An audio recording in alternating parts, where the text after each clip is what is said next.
सोरबा सासे सक्तिशालिया प्रमद बर'खौ थिखांनानै लांनानै नैबे एनडिएफबिफोरखौबो आन्दोआव दोननानै सुक्तिखौ खालामदों आसल रहस्यआ खुलुमबाय रायजो राजा नोंथांमोन खमा बिदों गस्ला गिन्जिजोंसो गय बागानाव हाबफैदों हाग्रा एवफैदोंसो एसेल' एवनो हाबाय आरो एसे दंबावो हरैहाय माखासे दंबावो थिखोना बुरजा दंबावो एवहैनांगौ सोरबा सोरबा सोंहरलायो खय बिगा दङ ना होननो बेजों दङ माखासेबाव गोगोम दं 25 बिगासो गायखादों आं गायनाया 4 लाखजों जावनायालाय जावखागोन बुंनायालाय बुंखागोन बिदि आरोखि हाग्रा अयथासार दङ होननाय बिजों दानजोबनो हायाखै थांनाय बोसोराव दानजोबनो हायाखै देग्लाय एसे फिसा हाग्रा फिसा जानायावनो दानना लाखानि हाग्रा गिदिर जायोब्ला उनाव बिराद खस्थ' मोनो सोरनि बोरमाथाय बेयाव मासे बोरमा थैनानै दं बेयावहाय बोरमाया फिसासो गोरलैसो बारा दिन जायाखै थैनायाबो साइज जादों सानथाम सानब्रै बेफोरबायदि बोरमा फिसा थैनानै दं बेयावहाय बाथ्राया जाहैबाय मा प्रमिला मेडामा UPPL नि सायाव ना मोजां बाथ्रा बुंदों बा मोजां खोथाखौनो बुंलायदों खुद्रिलायनाय नायनानै लानि दे एसे पार्लियामेन्ट बेयाव गोबां रायजो राजाखौ बाहागो लाफैनाय नुनो मोनदों माबायदि आसा खालामो ना रेसपन्सआथ' बहुत मोजां जोंनि कर्मिफोरजों लोगोसे साधारन रायजो राजानिफ्रायबो बेवहाय नुजाफैदों कर्मि गोजाबाथ' एसेल' माने जागौमोन खिन्थु रायजो राजाबो फैफादों बिनि बे रेसपन्सखौ नुयोब्ला माने बिराद मोजां जेरावबो जों बेबायदि माने माबाखौ नुदों आरो प्रेजेन्सखौनो माने रायजो राजानिफ्राय प्रेजेन्सखौ मोजां जों नुगासिनो दं दा सोलायनाय लुबैदों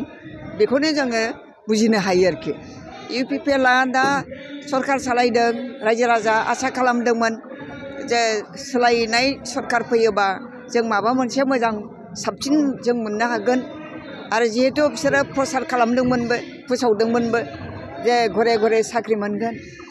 घरे घरे अनसुंथाइ मोनगोन बेफोरबायदि होननानै फोसावदोंमोन दा बेखौ माने नुनानै रायजो राजाफ्रा सानदों गमामायैनो नंथारगौ नामा जों घरे घरे माने माखासे अनसुंथाइ मोनगोन थाखा फैसा मोनगोन साख्रि मोनगोन बिजनेस मोनगोन बेफोरबायदि सानदोंमोन आरो बेखायनो माने रायजो राजाफ्रा थांनाय बाराव BPFखौ गारनानै माखासेया UPPLनो भट होदों थेवबाबो जोंनि रायजो राजाफ्रा BPFखौनो जे मोजां मोनो बेनि फोरमाना जाहैबाय जों 11टा सिट जों मोननो हादों आरो बिसोरो 11टाल' मोननो हादों खिन्थु फाव फान्दायनानै हाग्रामा महिलारिनि बिखायाव जो गारनानै बिसोरो माने दस्रा गिदिर पार्टिनि फान्दायनायाव थांनानै बिसोरो सरकारखौ दादों नङाब्लाथ' बिस्रा क्षमता गैयामोन खिन्थु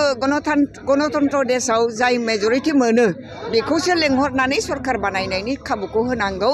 बिनिफ्राय सरकार बानायनो थाखाय जेसेबां संख्या नांगौ बेखौ माने कयेक मास टाइम होनानै बेखौ देखायनायनि प्रभिजन दं डेम'क्रेसियाव बिदि दं खिन्थु जोंनाव थांनाय जे दा जि सरकार सोलिदों बे सरकार सालायनायाव माने गभर्नरा जोंखौ लेंहरनांगौब्लाबो माने राजखान्थिक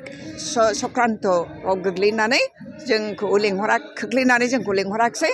ओमफ्राय प्रमद बर'खौ दैदेननायावसो सरकार खालामनो थाखाय गभर्नरा लेंहरदों बेनो देरसिन माने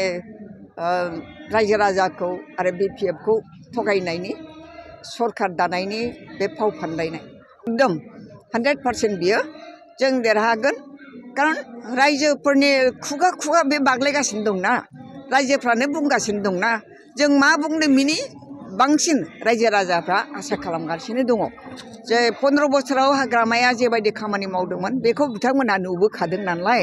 दा बेखायनो UPPLआ सरकार सालायनाय समाव माने माबायदि जाखो मा जाखो रायजो राजाहा जेबो बेनिफिट जायाखिसै गावस्राहासो बेनिफिट गावसोरसो गावनि माने मुलाम्फाखौ आदाय खालामनानै लाबाय बेखौ नुदों दा बेखायनो बिजनेसमेननिफ्राय आराम्भ खालामनानै आरो इन्टेलेक्सुवेल बुंनो थाङोब्ला जेब्ला एडुकेटेड सुबुंफ्रा थारमाने इन्टेलेक्सुवेल ग्रुपआबो माने हाग्रामा महिलारि सरकारखौ नुबोनानै बिथांमोना हाग्रामाखौनो दा मोनफिननो थाखाय लुबैदों गावसोर थांनायखौ माने माबा खालामनो थाखाय जुक्ति दं होननानै देखायनो थाखाय बुंनाय बाथ्रासो बिसोर रोनावदोंसो दा रोनावनासो थांदों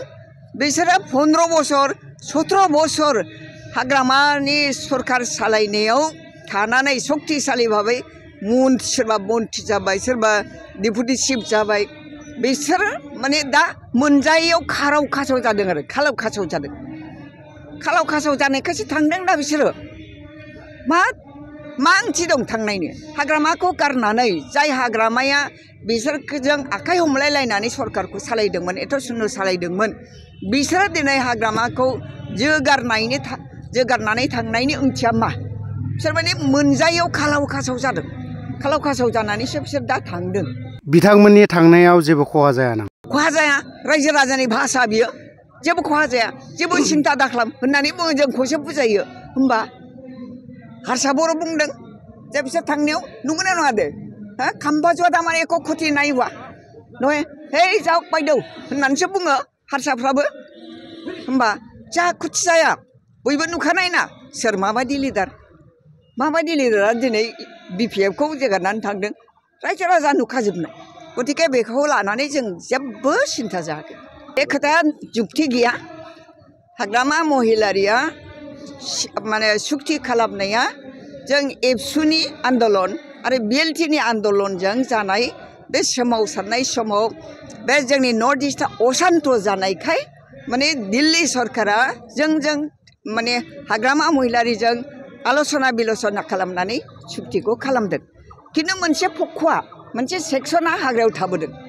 बे मोनसे सेक्सना हाग्रायाव थाबोनायाव जोंनि रायजो राजाफ्रा सान्तियाव थानो हायाखैमोन बे खोथा सैथ' बिनि थाखायनो हाग्रामा महिलारिया सेकेन्ड एकर्ड खालामबावनायनि थाखाय बिथाङासो नैबे जिनिसखौ लाबोयै माने सुक्ति खालामनाय पजिसनसिम लाबोदोंमोन जे बिसोरबो फैथोंसै जों जयै माने BTCखौ सालायनोसै NDBफ्रा बिसोरबो फैनो लुबैगासिनो दङ मानो जोंनि माने BTC ओनसोलनि माने दावहा नांग्राफ्रा मानो हाग्रायाव थाबाय थानो सान्तिनि परिबेस लाबोनांगौनि प्रयजन दं होननानै हाग्रामा महिलारियासो बे सुक्तिखौ खालामनायनि थाखाय गासिबो लाहार फाहार खालामनानै फाइनाल स्टेजाव लाबोदोंमोन खिन्थु उनाव माने मोनसे राजखान्थिनि माबा खैसारियाव